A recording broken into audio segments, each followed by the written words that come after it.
Matagal nang may hidwaan ang mga Israeli at Palestinians.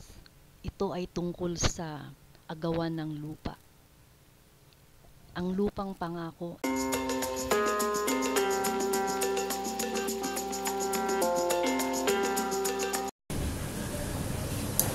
Nakakaalarma ang balitang nababasa at napapanood natin tungkol sa bansang Israel. Meron silang hidwaan ng Israel at Hamas. Maraming sibilyan ang nadamay, mga kabataan, mga matatanda na nagbuhis halos ng buhay, mga hostages nila. Bakit nga ba nagkaroon ng alitan at o hidwaan ng bansang Israel? Ano ba ang pinagkaugatan nito? Bilang dating nagkaroon ng asawang Israeli, marami siyang mga naikwento sa akin tungkol dito. Kaya umpisahan natin.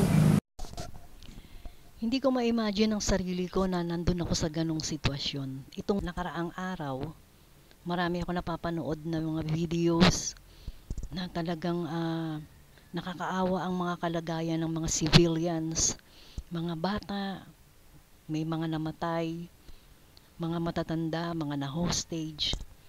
So, nakakatakot talaga. Kaya nagpapasalamat ako na ang anak ko ay wala sa bansang Israel ngayon. Nasa ibang lugar sila. Kaya pinagdarasal ko na lang na sana matahimik na ang bansang Israel, magkaroon na sila ng kapayapaan at hindi na paulit-ulit kasi itong mga ganitong hidwaan nila. Ating alamin ang kasaysayan tungkol sa pinag-ugatan ng kanilang hidwaan ng Israeli at Palestinian.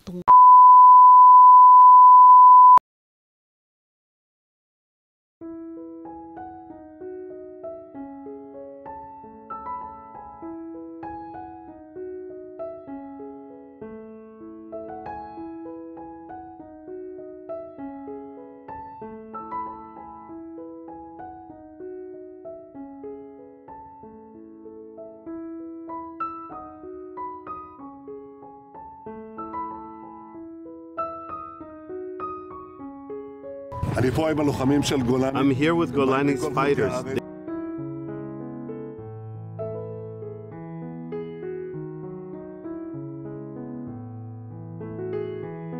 We will win together. Am Israel Chai.